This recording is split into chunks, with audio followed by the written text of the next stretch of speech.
అందరికీ నమస్తే అండి. యాక్చువల్ నేను జర్నీలో ఉన్నాను. అంటే నేనేమి మీటింగ్కి వెళ్ళలేదులే, ప్రజాగలం మీటింగ్కి వెళ్ళలేదు. నేను ఎప్పుడు పబ్లిక్ మీటింగ్స్కి వెళ్ళను, మ్యాక్సిమం వెళ్ళను. కాకపోతే ఇన్పుట్స్ అన్నీ తెప్పించుకుంటా నా టీం ఫాలో అవుతారనమాట. మన టీం ఉంటారు కదా, వాళ్ళందరూ ఫాలో అవుతారు.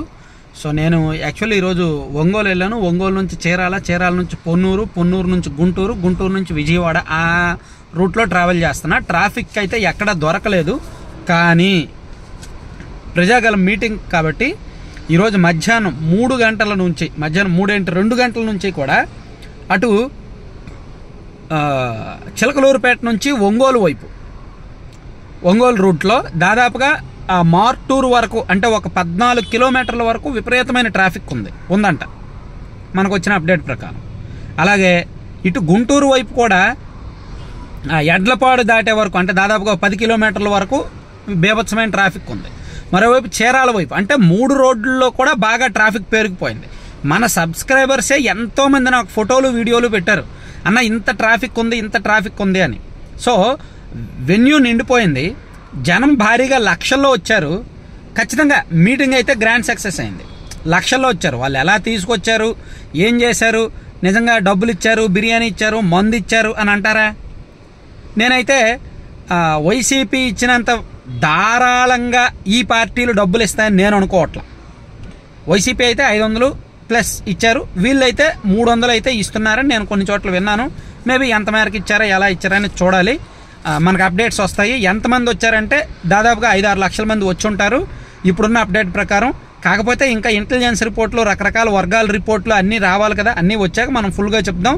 కానీ వెన్యూ దగ్గరకు వెళ్ళిన వాళ్ళు కాకుండా రోడ్ల మీద ట్రాఫిక్లో ఇరుక్కుపోయిన వాళ్ళు లక్షల్లో ఉంటారు. సో ఓవరాల్గా మీటింగ్ అయితే సక్సెస్ అయింది.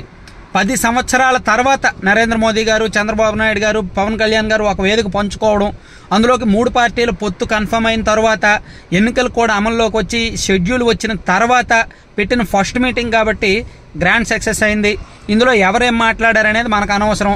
పవన్ కళ్యాణ్ గారు అయితే వ్యాలిడ్ స్పీచ్ ఇచ్చారు, వాల్యుబుల్ పాయింట్స్ అయితే చెప్పారు. పవన్ కళ్యాణ్ గారు అక్కడ చాలా కీలకమైన పాయింట్లు చెప్పారు.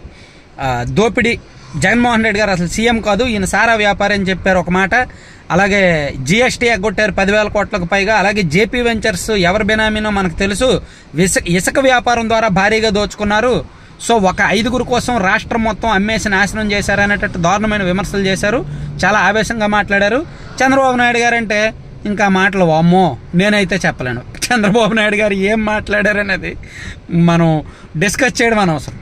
నరేంద్ర మోదీ గారిని పొగడ్డానికి కొత్త పదాలు, కొత్త దారులు, కొత్త అవకాశాలు వెతుక్కున్నట్టుంది.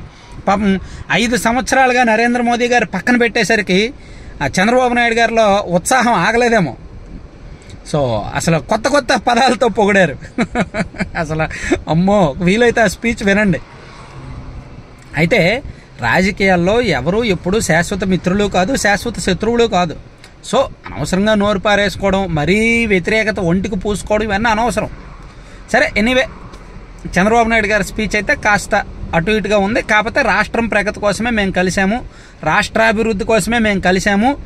మేము కలవకపోతే మళ్ళీ వాళ్ళ చేతుల్లోకి వెళ్తే రాష్ట్రం నాశనం అయిపోద్ది. అందుకే మా జెండాలు వేరైనా మా అజెండా ఒకటే, ఈ రాష్ట్రాన్ని పునర్నిర్మించాలనేదే మా అజెండా. 5 సంవత్సరాల్లోనే రాష్ట్రం సర్వనాశనం అయింది అని చెప్పుకుంటూ చంద్రబాబు నాయుడు గారు కొన్ని వ్యాలిడ్ పాయింట్స్ చెప్పారనమాట. సో నరేంద్ర మోదీ గారి స్పీచ్ అయితే ప్రస్తుతానికి ఇంకా మొదలవ్వలేదు. నేను ఓవరాల్గా ఆ స్పీచ్ మొదలైన తర్వాత ఆయన ఏం మాట్లాడతారు, ఆయన అసలు జగన్మోహన్ రెడ్డి గారిని టార్గెట్ చేస్తారా లేదా ఏంటి అనేది మొత్తం విన్న తర్వాత ఇంకా డీటెయిల్డ్ వీడియో పోస్ట్ చేస్తాను. Thank you.